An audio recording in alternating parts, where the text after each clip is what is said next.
Welcome to the First District Court of Appeals, July 31, 2023.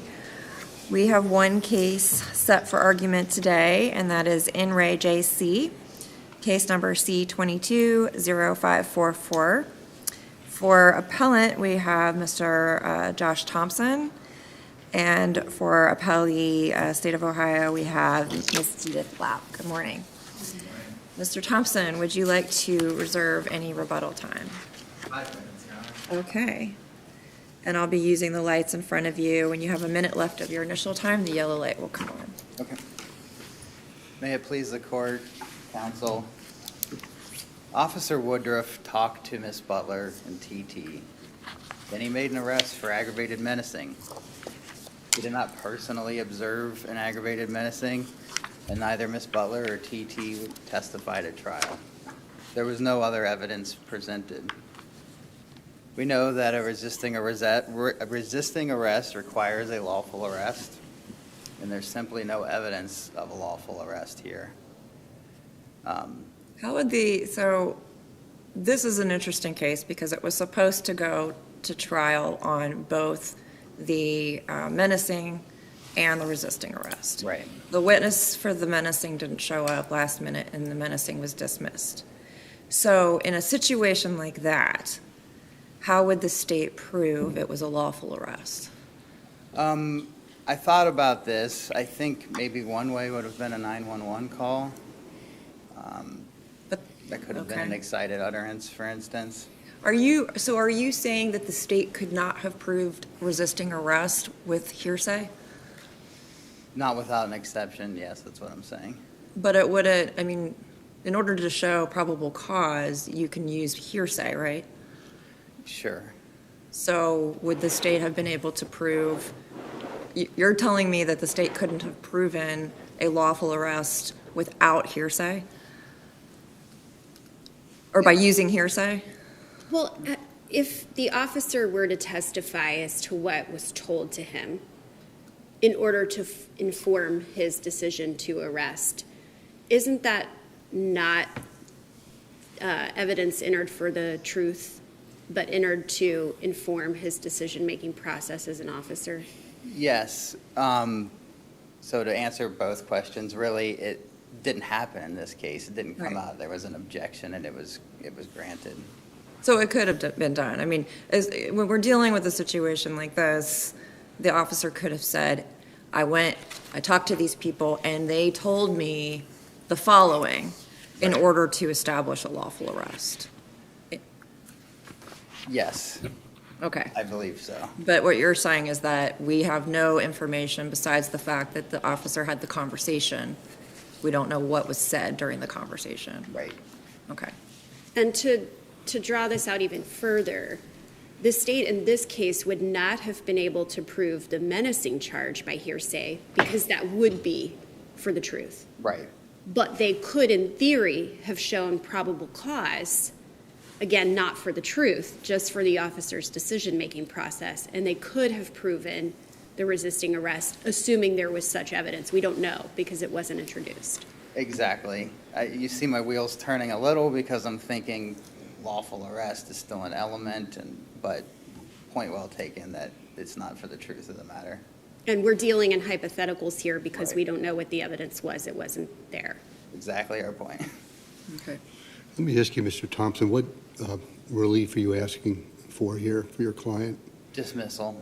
Okay, and so let me go a little further. She was adjudicated, set for disposition. In between, there were some objections filed, and I'm looking at the disposition and factoring the fact that she had turned 18.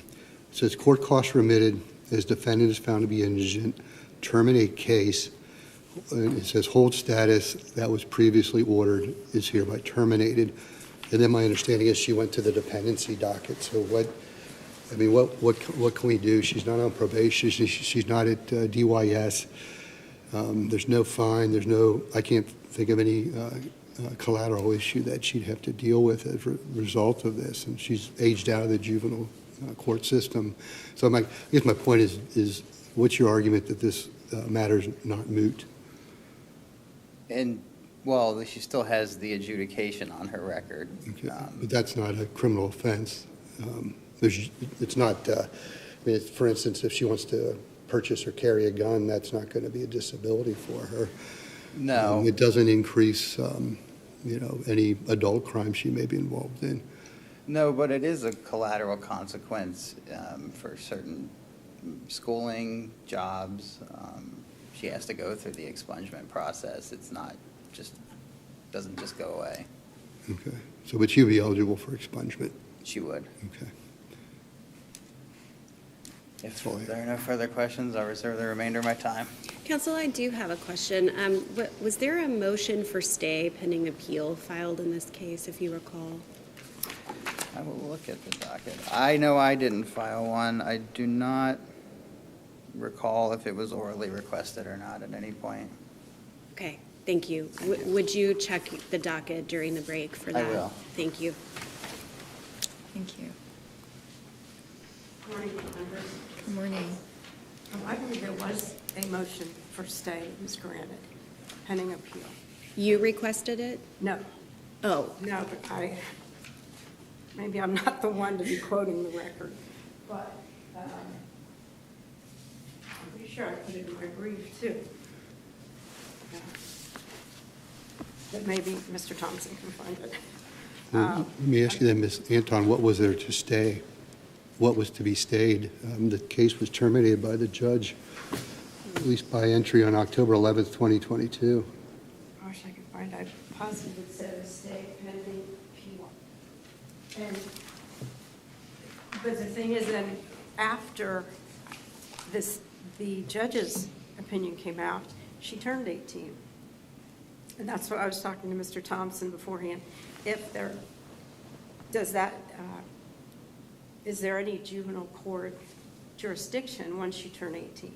But if the case is pending, and they were talking about requesting placement for her in several different houses, I don't know enough of that law. Say you turned 18, can you walk out of the lighthouse? Yeah. Well, my understanding was there was adjudication on the delinquency docket. She's found delinquent. That case was terminated, then she was transferred, I think you said it in your brief, to the dependency docket for placement. It says, yeah, July 8, 2022, a hearing was held before a magistrate of Dependency Division, Hamilton County Juvenile Court regarding placement of JC. She apparently turned 18 years of age that day. The magistrate was informed that objections to the resisting arrest adjudication had been filed. The magistrate issued a decision. I'm going to stop there, but it's at top of page 2 of your brief. And then the final thing I said was the magistrate terminated the case, which I didn't understand, because if it's terminated, then how can it even go on to objections? But I think there's, I don't know, you've got. We were hoping you would explain Juvenile that. court's a mystery. Delinquency court, I know nothing Yeah. about. Well, there were Less than objections. what I might know in juvenile court. Judge Powers signed the order on October 11, 2022. There were objections, and she considered them, adopted the magistrate's decision on the delinquency matter, then said court or cost remit, terminate case, hold status ordered terminated. That's Powers' entry on October 11, 2022. After, I know, I read it this morning. if I might be of some help, I think, I certainly find this aspect of the case confusing as well, but it did appear that she had a previous dependency case that was ongoing because she was living in a group home at the time that this occurred. True. So the dependency case must have preceded this and must have been ongoing given her placement. And it also appeared at the dispositional hearings that she was removed from that group home, perhaps as a result of this, perhaps for some other reason or a combination of reasons, and that she needed another placement. I also noted that there was a GAL appointed to stand in the place of her parent, that her parents appear to not be in her life. And so that may have caused the transfer of this case from the delinquency to the dependency docket, because she had this ongoing other aspect of her involvement with juvenile court. At least that's And what so it looked that like to could- me. That could survive or exist regardless of what happened on these charges. That's what it looked like to me. Maybe it was in one of the prior, one of the hearings before a magistrate on these things, that they said pending appeal. I don't know, Mr. Thompson's might be. Did we get you off your argument? Did we take you off your argument? Well, and I apologize that I haven't dealt with it, we had one prosecutor doing all the juvenile cases. He was taken up by the National Guard for 10 months. So we've all been trying to take these. I saw in the transcript docket that the complaint was a part of it. That's why I thought I could refer to it. And in adult cases, the complaint is never on the transcript docket, which to me is what is before this court. You're talking about referring to the complaint as far as having proven the charges below. Yes, I Okay. mentioned that. In your brief, right. And then when Mr. Thompson wrote the reply brief, I looked that up, and I even called him, and, I think I was wrong. Okay. And so that shouldn't be considered. So with that not being considered, what do we That not being have? considered, I still think what the officer testified to was enough to prove that there was a reasonable basis for the arrest on ag menacing. We only have to prove that there was a probability that crime had been committed. And I think, despite the fact that he couldn't testify about facts, that there was enough to prove that, enough to show that there was probable cause. I mean, every time he tried to bring in a fact, the defense objected. And if I was a defense attorney, I would have also. I mean, and I would be thinking 404B, et cetera. But then as soon as it's over, then they said, well, I kept those facts out, so therefore you can't prove the resisting. And I disagree with that. So I guess I read the transcript a little differently, and that could be my mistake, but I remember a hearsay objection at one point where the magistrate actually said, that's not hearsay. And then afterwards, the prosecutor just asked the very simple question of, did you have a conversation with basically the victim and the group home supervisor, and involving some behaviors that JC had done? And that's the one I think that counsel objected based on hearsay, and the court overruled this, saying that's not hearsay. And then the officer answered, yes, he did have a conversation, but then nothing else was brought out about the conversation afterwards. And then the prosecutor simply asked, well, did you do something as a result of the conversation? And the officer said, yes, I arrested her. So I guess, I don't really think that the defense kept anything out really, because the prosecutor just didn't bring out any more information about the conversation. So. I agree with that. I Okay. agree with that. After that, based on the first objection, and then there was, well, The officer made two visits that day, right? There was an earlier visit to the group home, and the transcript is kind of sparse, so I think we don't exactly know what that first visit was about. well, they said she was a runaway. There was objection. It was sustained. That's right. Okay, thank you for refreshing my memory about that. So they went there to figure out the runaway situation, and she wasn't charged with that. So we can understand how maybe that got confined from an evidentiary standpoint. Then the officer goes back again later in the day, and that's when it's about the menacing and turns into the resisting charge. And to Judge Krause's point, the objections are not sustained at that point in the hearing, right? Yes. Okay. The officer immediately responded to the second call. And I think you can read between the lines. There was enough that was put in there. He said, now she was present, J.C. And so that's why he goes back, but he doesn't say what the ag menacing consisted of. He didn't even say it was ag menacing, did he? I believe I'd have to read it again. I Yeah. thought he did. Okay, Sure, I guess I would have to as well. We do know that the officer believed he had probable cause, right? From an evidence standpoint, we Yes. have evidence that the officer believed he had probable cause. Yes. Is that enough to meet the state's burden? That backed up with the fact that he went to the home, immediately after an incident occurred, he goes to the scene of the crime, I don't know if I can say crime, goes to the scene, immediately speaks to the alleged victim, immediately speaks to the supervisor that called to report what had happened. And then he comes to the conclusion, it's in the record that it was his conclusion, that there was a reasonable probability this had been committed. And it's bare bones, but I think it was sufficient for that purpose, for the purpose of the element of lawful arrest and resisting. So the fact finder, who is the magistrate and ultimately the judge in this case, they have to determine whether or not it's a lawful arrest, right? That's an element. Yes. And so you're saying that simply for the state to just put on an officer to say it was a lawful arrest is enough to satisfy that?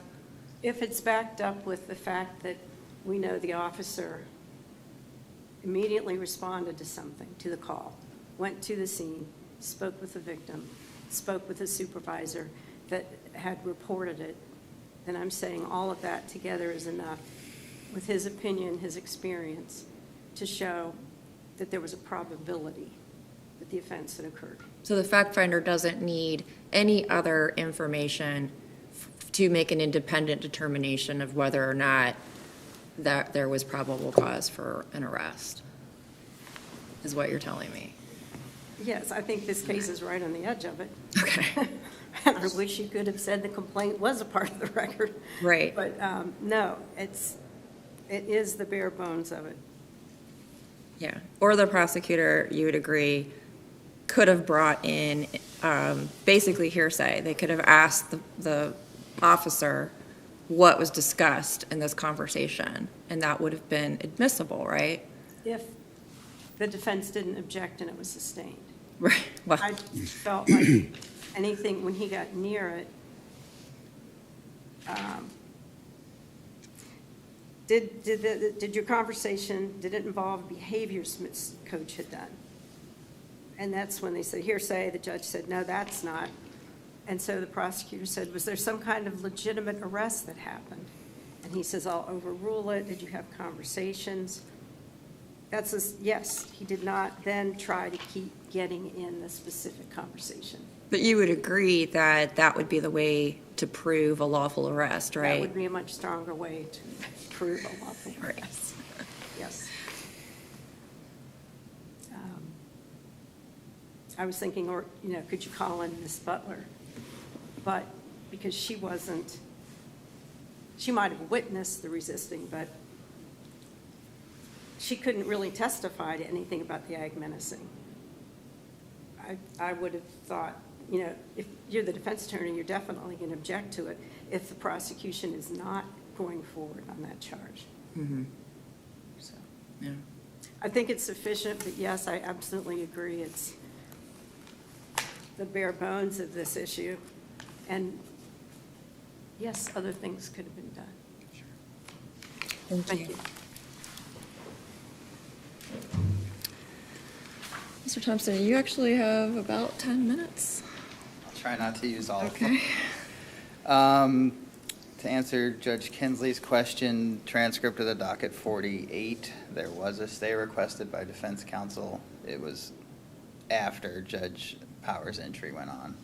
And just to Judge Winkler's question, because I was trying to follow everything, what was requested to be stayed? I don't have it in front of me.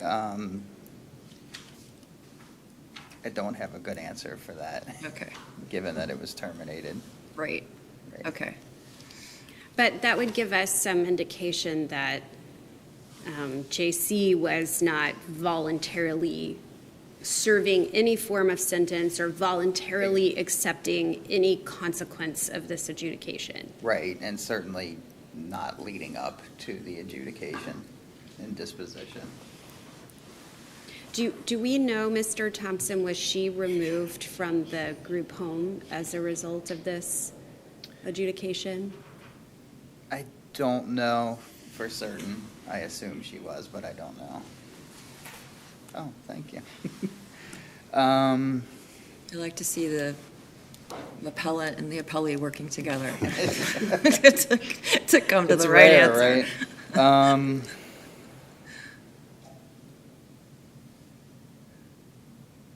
Ask for a stay of execution of the disposition, specifically to preserve the issues in the matter is what they wrote. But gets us back to the termination problem. But again, she had no opportunity to not serve her complete disposition because it was done when it ended. So everything she did to that point wouldn't have been voluntary. Yeah, I think everything else was addressed. Are there any questions based on, I think if the officer had said, not for the truth, but why I'm making an arrest, this is what they told me, that JC had done something that amounted to probable cause for an aggravated menacing, then that probably would have been enough for the lawful arrest here, but they never got to that. So for that reason, we argue that it's not moot. She does have collateral consequence of an adjudication, and we would ask that the case be dismissed. All right. Thank you. Thank you both for your arguments this morning. The case is now submitted, and we will issue a timely decision.